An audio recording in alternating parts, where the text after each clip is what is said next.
Oi, pessoal. Vou gravar para vocês agora as respostas, as resoluções da lista de exercícios de cinética, parte 2. A primeira questão diz o seguinte: a velocidade de uma reação química depende.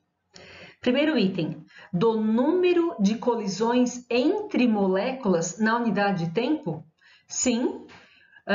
Quanto maior o número de colisões, maiores as chances da reação química acontecer. Então, maior será a velocidade. Então, o primeiro item está correto. Número 2, então vamos colocar um verdinho aqui para dizer que está correto, né? Número 2, a velocidade depende da energia cinética das moléculas envolvidas na reação? Sim, também é verdadeiro. Por quê? Porque a energia cinética, ela dá uma informação, ela informa, na verdade, a agitação das partículas. Quanto mais agitadas estiverem as partículas, maior a chance de haver colisão e de acontecer a reação química. Então, a energia cinética, ela influencia na velocidade também. A velocidade depende da orientação das moléculas? Sim. Por quê? Além do choque, além da colisão, é necessário que essa colisão aconteça numa orientação favorável. Então, a orientação também influencia na velocidade da reação química. Então, estão corretas as três alternativas. Então, seria item A. Número 2. Das proposições abaixo relacionadas com cinética química, a única falsa é. Então, eu quero agora uma informação falsa. Letra A. A velocidade de uma reação pode ser medida pelo consumo dos reagentes na unidade de tempo? Sim.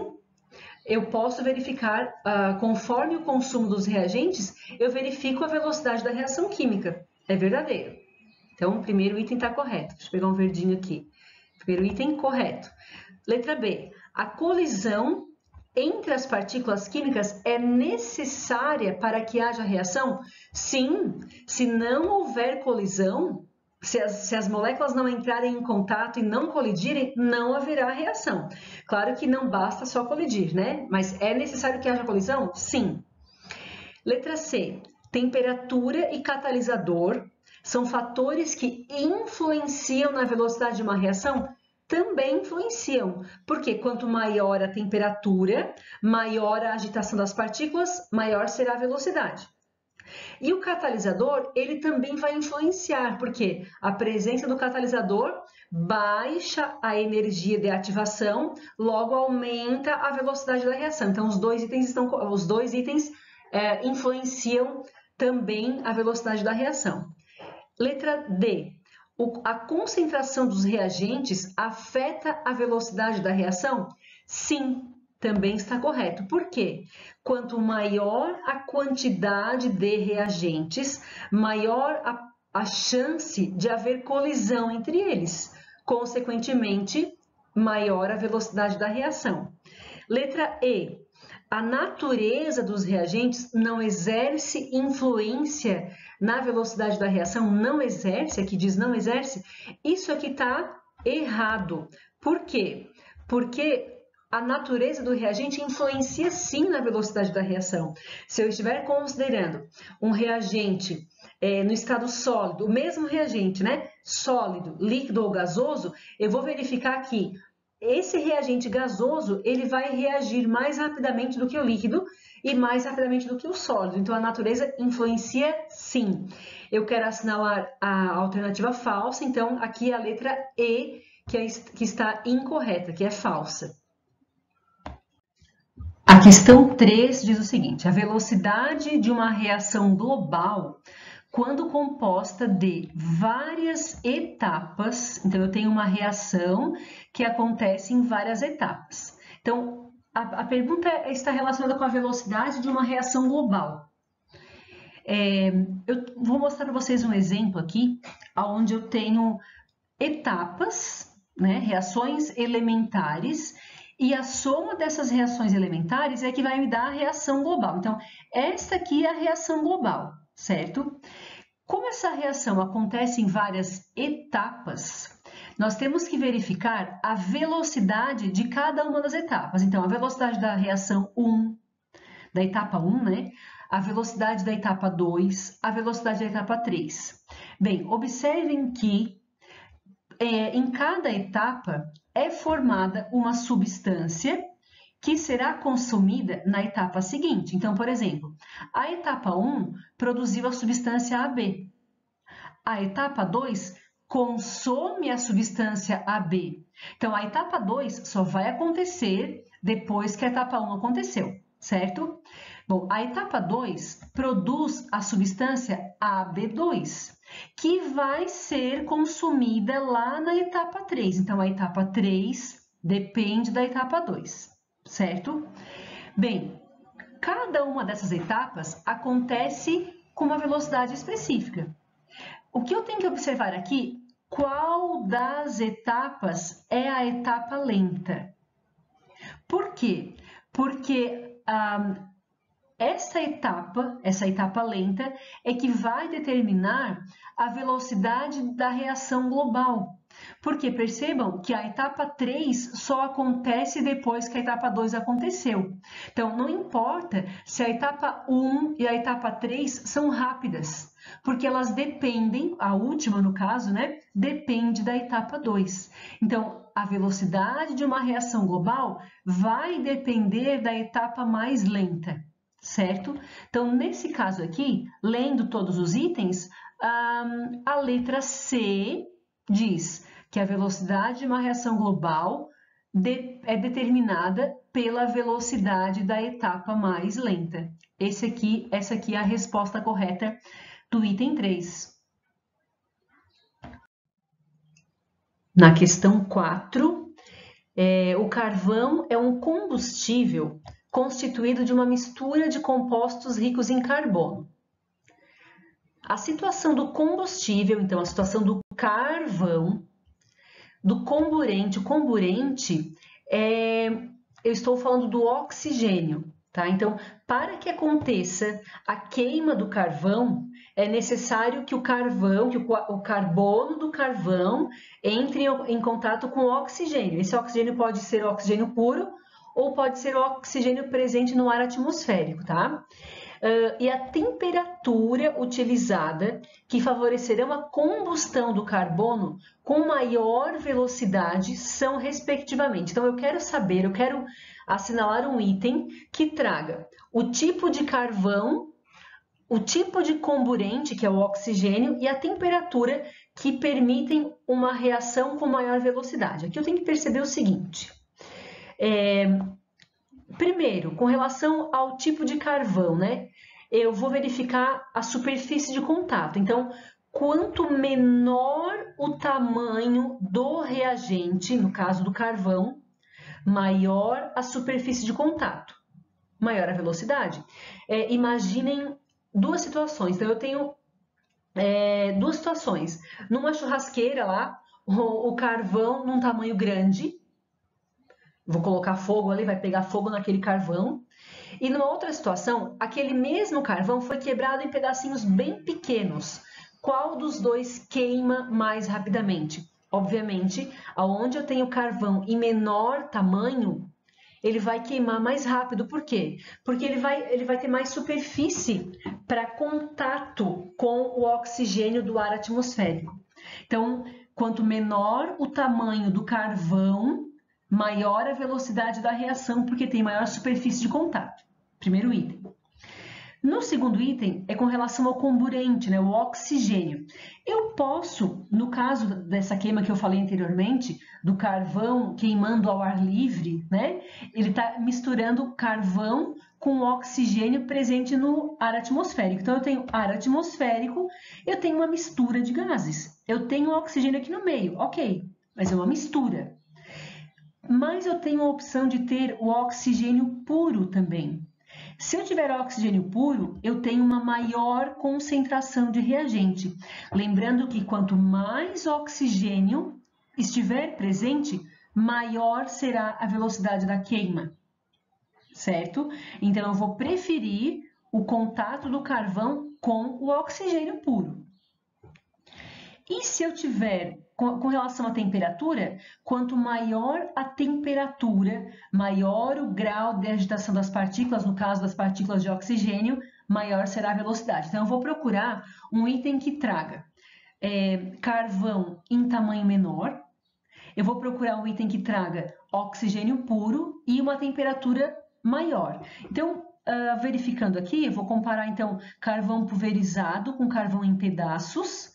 O pulverizado vai reagir mais rapidamente, tá? Então, aqui eu tenho pulverizado, aqui eu também tenho pulverizado.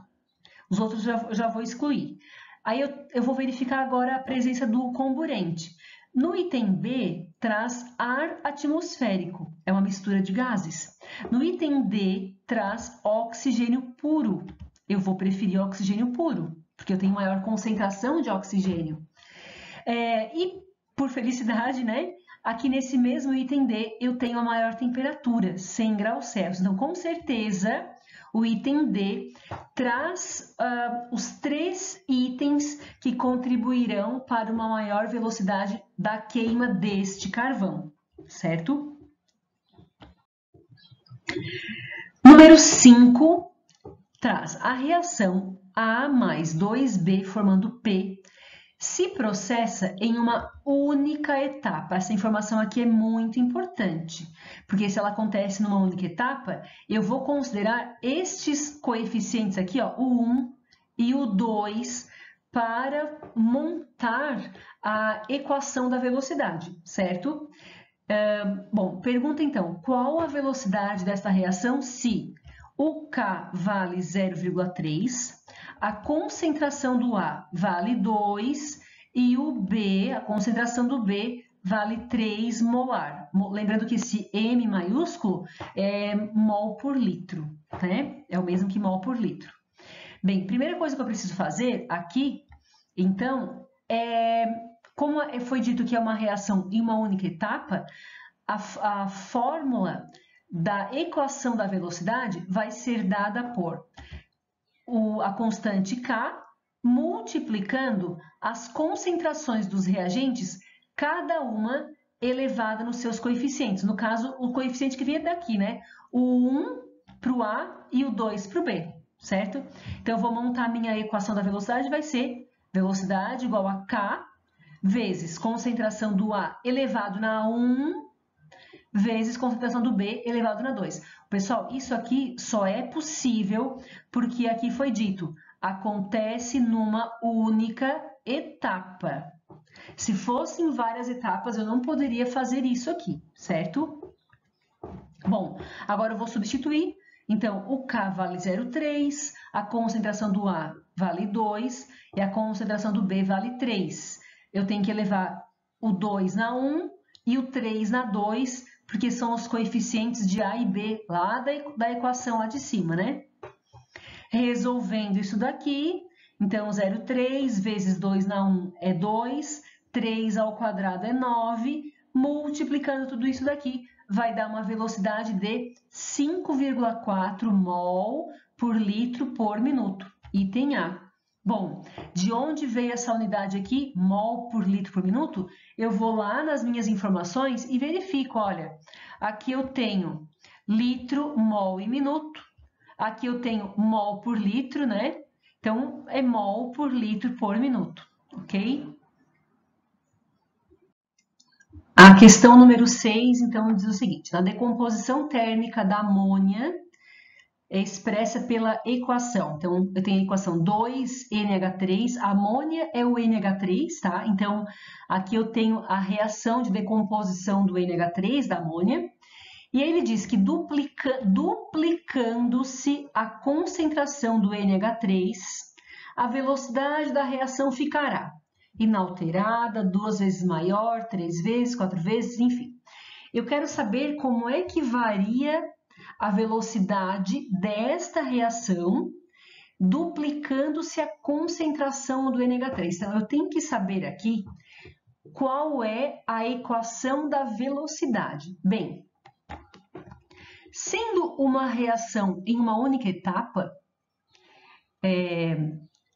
a velocidade, a equação da velocidade, ela vai ser dada por, pela constante vezes a concentração dos reagentes elevado nos seus coeficientes. Então, quem é o coeficiente aqui? O 2, né? Então, nesse caso, eu tenho a velocidade sendo dada por K vezes NH3 ao quadrado. Bom, ele está dizendo aqui que a concentração do NH3 foi duplicada. Então, eu teria aqui dentro dos colchetes, né, 2 vezes a concentração do NH3 elevado ao quadrado. Bem, distribuindo esse 2 aqui do quadrado, eu vou ter 2 ao quadrado, e esse 2 ao quadrado é 4, certo? Percebam que o restante, K vezes NH3 ao quadrado, percebam que ele aparece aqui em cima, ó, pessoal, que é a velocidade quando eu tinha a concentração de NH3. Eu não sei quanto vale, mas digamos que a concentração seja 2, seja 5, seja 20, não importa. O que importa é que quando eu duplicar, o que vai acontecer com a velocidade? Ela vai ser quantas vezes maior? Aqui, 4 vezes maior. Então, item D. A questão 7, então, ela diz o seguinte: a tabela abaixo apresenta os valores das velocidades de reação e as correspondentes concentrações em mol por litro dos reagentes em idênticas condições, para o processo químico representado pela equação 3x mais 2y, formando y mais 5w. Bom, pessoal, como nós temos uma quantidade de moléculas muito grande aqui, ó, reagindo, 3x, 3 moléculas de x devem colidir com 5 moléculas de y. Isso nunca vai acontecer numa única etapa. Então, certamente, esta reação, ela acontece em 2 ou 3 ou até 4 etapas. Como eu não tenho a informação de etapas lenta, ou de etapa lenta, etapa rápida, enfim, não tem como eu saber a equação da velocidade, senão através de tabelas como essa que foi apresentada aqui para vocês. Então, percebam que aqui eu tenho variação da velocidade conforme variaram as concentrações de x e y. Então, eu vou ter que comparar. Aqui eu tenho o primeiro experimento, aqui o segundo e aqui o terceiro experimento. Bom, percebam que quando eu comparo um experimento com o outro, eu consigo ter uma previsão de como que varia a velocidade com a variação de uma das substâncias. Então, por exemplo, se eu comparar o primeiro experimento com o segundo, percebam que, olha só, o que variou? Variou somente a quantidade de x. A quantidade de x foi duplicada e a quantidade de y permaneceu igual. Então, pessoal, esta variação da velocidade, ela só é decorrente da variação da concentração de x. Então, a concentração de x duplicou, a velocidade aumentou quantas vezes? 4 vezes. Lembrando que 4 é o mesmo que 2 elevado ao quadrado. Percebam que aqui, pessoal, eu já tiro o expoente do x. Porque a concentração do x variou 2 vezes, aumentou 2 vezes, a velocidade aumentou 2 na 2. 2 elevado ao quadrado. Então, eu vou começar a montar minha velocidade da reação aqui. Eu já sei que vai ser alguma coisa desse tipo, né? K vezes x elevado num expoente. Verifiquem que aqui eu não coloquei coeficiente, eu coloquei expoente. Esse expoente, ele vai ser determinado experimentalmente através dessa tabela. Vezes y também elevado no expoente. Bom, olha só, eu já verifiquei que o expoente do x vale 2, né? Verifiquei aqui em cima. Agora falta verificar do y. Vou fazer a mesma coisa, vou comparar agora a variação do y. Então, eu tenho que verificar, eu vou comparar aqui o experimento 2 com o experimento 3. Por quê? Quando eu comparo 2 com 3, percebam que o x, a concentração do x, ela permaneceu constante, igual a 10. E percebam que o y ele foi multiplicado por 2. Então, pessoal, esta variação, se houver uma variação de velocidade, ela só será decorrente da variação do y. Pessoal, olha o que aconteceu com a velocidade quando o y duplicou. A velocidade não foi alterada. Quando há uma variação da concentração de uma substância que não altera a velocidade, significa que o expoente daquela substância na equação é zero. Então, eu já sei que o expoente do x vale 2, e agora eu já sei que o expoente do y vale zero. Por que vale zero? Como eu falei, porque alterou o valor do y e não alterou a velocidade. Então, a equação da velocidade nesta situação aqui é dada aqui pela letra D, ó. K vezes x ao quadrado vezes y a zero, certo? Questão 8, então, no laboratório foram efetuadas diversas experiências para a reação 2H2 mais 2NO, formando N2 mais 2H2O. Bom, com os resultados das velocidades iniciais obtidos, montou-se a seguinte tabela. Então, aqui foram feitos 5 experimentos, variando quantidade de H2, de NO, e foi medida a velocidade em mol por litro por segundo. Eu tenho que comparar sempre dois experimentos, né? Enfim, o primeiro com o segundo, ou o primeiro com o terceiro, enfim. Sempre que possível, comparando experimentos onde aconteceu a variação de apenas uma das duas substâncias. Então, percebam aqui, ó, quando eu comparo o experimento 1 com o experimento 2, percebam que só aconteceu variação na quantidade do H2. Então, pessoal, essa variação aqui, ó, da velocidade é decorrente da concentração do H2 somente. Bem, o H2, ele foi multiplicado por 2, né? Multiplicado por 2. Então, o H2 vezes 2 aqui. E a velocidade também vezes 2. Pessoal, quando a velocidade varia exatamente igual à variação da concentração, significa que o expoente vale 1. Multipliquei a concentração por 2, a velocidade também foi multiplicada por 2, ou por 2 na 1. Então, vou montar aqui a minha equação da velocidade. Já descobri que o expoente do H2 vale 1. Agora, falta verificar o expoente do NO, né?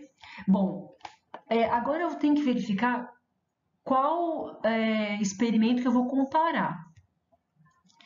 De preferência, eu tenho que verificar experimentos onde o H2 permanece inalterado, onde eu tenho a variação somente do NO.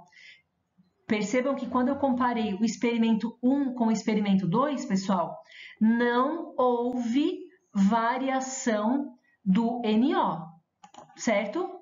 Percebam que aqui, ó, o NO era 0,10 nas duas situações, só variou o H2. Agora, eu vou comparar dois experimentos onde não houve variação do H2. Então, percebam que aqui, ó, o experimento 1 e o experimento 3, pessoal, eles apresentam a mesma quantidade do H2. E, por sua vez, há uma variação na quantidade do NO. Olha só aqui, quando eu comparo o 1 com o 3, percebam que o NO foi multiplicado por 2. Quando eu comparo aqui as duas velocidades, ela foi multiplicada por 4, ou seja, 2 ao quadrado. Bom, se a concentração do NO foi multiplicada por 2 e a velocidade teve uma consequência de aumentar 4 vezes, ou seja, 2 ao quadrado, então o expoente do NO vale 2, certo? Então, eu já tinha visto ali em cima que do H2 era 1, agora eu verifiquei que do NO vale 2. Então, aqui a resposta correta vai ser a letra E. Questão 9. Então, considerando a reação NO2 mais CO, formando NO mais CO2, que ocorre em uma única etapa, essa informação aqui é muito importante, e que numa dada temperatura apresenta a lei experimental da velocidade dada por V igual a K vezes NO2 vezes CO. É correto afirmar que essa reação é de ordem tal e molecularidade tal. Pessoal, o fato de esta reação acontecer numa única etapa, a equação da velocidade aqui, ela é obtida a partir dos coeficientes aqui da equação. Percebam que eu tenho os coeficientes, fornecem os meus expoentes aqui, né? 1 e 1, certo? Então, a partir daí eu já consigo obter a minha equação da velocidade. Bom, é importante lembrar que a ordem, ela é dada pela soma dos expoentes da equação. Então, aqui eu obtenho a ordem. Então, o 1 mais 1 vai dar a ordem 2. A molecularidade, por sua vez, pessoal, ela é dada pela quantidade de moléculas que reagem. Então, eu tenho que ir lá na minha equação da reação e verificar qual é a quantidade de moléculas. Então, eu tenho duas moléculas reagindo, né? Uma molécula de NO2 reagindo com uma molécula de CO. Então, a molecularidade aqui vale 2 também, né? Nesse caso, como é uma reação elementar, a molecularidade e a ordem serão iguais, mas nem sempre, tá? Então, ordem eu tenho que olhar aqui na minha equação da velocidade, ordem. E molecularidade eu tenho que olhar lá na minha equação da reação, lá em cima, tá? Então, nesse caso aqui, ordem 2, molecularidade 2, resposta letra D. A questão 10, então, diz o seguinte: para uma reação elementar do tipo A mais 2B formando C, pode-se afirmar que... Bem, aqui está falando sobre um comparativo entre as velocidades de A, B e C.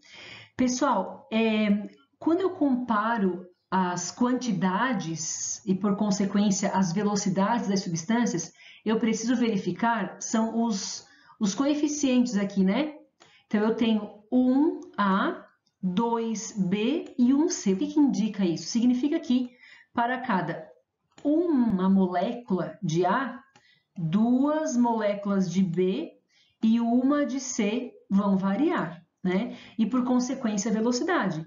Então, a velocidade de consumo do A, ela é a metade da velocidade de B e ela é igual à de C, certo? Ou eu posso dizer que a velocidade do B é o dobro da velocidade do A e o dobro da velocidade do C, certo? Então, com base nessas informações que eu acabei de falar para vocês, vamos ver aqui, a velocidade de consumo do A é igual à de formação do C? Sim, é igual ao do C. Letra B, a velocidade do B é a metade do C? Não, a velocidade do B é o dobro do C, né? A soma das velocidades de consumo de A e B é igual à velocidade de formação de C? Não, não tem nada a ver com soma de A e B, não tem nada a ver com isso. A velocidade de formação, a velocidade da reação, desculpa, é dada pela relação V igual a K, A na 1, B na 1? Não, seria B na 2 aqui, né? A reação é de segunda ordem? Não, é de terceira ordem, porque eu teria que somar 1 mais 2, certo? Então, aqui, a correta é a letra A, somente. Questão 11, então, a combustão do butano, butano é o C4H10, corresponde à equação. Então, foi dada a equação de combustão do butano e diz que se a velocidade de reação for 0,05 mol de butano por minuto, qual será a massa de CO2 produzida em 1 hora? Bem, aqui eu tenho, então, o consumo do butano em minuto. E eu quero saber a relação do CO2 para 1 hora. Então, a primeira coisa que eu preciso fazer aqui é verificar. Então, eu vou montar uma regrinha de 3 com essa informação do 0,05 mol de butano por minuto e verificar qual é a quantidade de butano para 1 hora. Eu sei que em 1 hora tem 60 minutos, então eu vou fazer a relação aqui. 0,05 mol de butano para 1 minuto, x mol de butano para 60 minutos. Lembrando que 60 minutos é 1 hora, né? Vou fazer aqui, então, a regrinha de 3, vou multiplicar meios pelos extremos, então vou multiplicar aqui. 0,05 vezes 60 igual a x vezes 1. Resolve aqui, multiplica os dois, passa dividindo e tal, enfim, vai dar a quantidade de mol de butano para 1 hora, certo? Depois disso, eu vou pegar a minha reação, lá em cima, C4H10 mais 3,5, tal, e vou fazer a relação do butano para o CO2, porque o que eu quero saber, na verdade, olha só, é a massa de CO2, certo? Então, pelo balanceamento aqui, olha só, 1 mol de C4H10 reage para formar 4 mol de CO2. Então, aqui, ó, eu vou começar montando a minha regrinha de 3, 1 mol para 4, e esse 3 que eu encontrei aqui, eu vou jogar ali nessa regra de 3 agora, nessa outra regra de 3. 3 mols para Y. Então, do meu balanceamento aqui, eu sei que para cada 1 mol de C4H10, formam 4 mol de CO2. Como eu tive uma reação de 3 mols de C4H10, qual será a formação, a quantidade formada de CO2, né, em 1 hora? Bem, regra de 3, simples e direta de novo, olha. 1 vezes Y igual a 3 vezes 4, né? 4 vezes 3 aqui. Então, vai dar um Y de 12 mol de CO2. Bem, a minha pergunta não era em mol, era em massa. Massa. Então, pela informação aqui que foi dada da tabela periódica, olha só, 1 mol de CO2 tem uma massa de 44 gramas. Então, 44 gramas para cada mol. Como eu tenho 12 mols, então se 1 mol tem 44, 12 vezes 44 vai dar 528 gramas de CO2. Então, esta aqui é a resposta para esta questão, certo?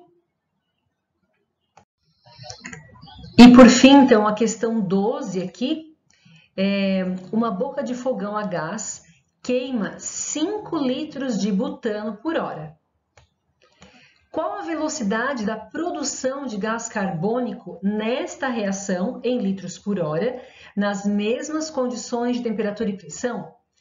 Bem, pessoal, para eu responder essa questão aqui, eu preciso da mesma equação que foi utilizada lá na questão 11, né, que é da queima do butano formando CO2 e água, tá?